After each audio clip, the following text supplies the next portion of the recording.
papuntang ano, King Abdulaziz Road. Tapos balik ako mamaya papuntang Prince Sultan.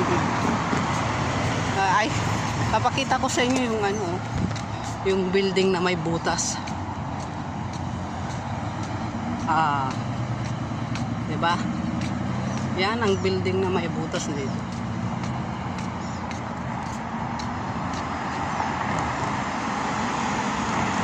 Galing na may butas sa gitna.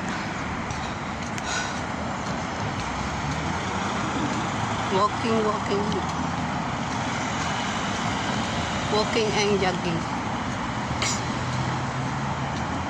Daming sasakyan kasi rush hour.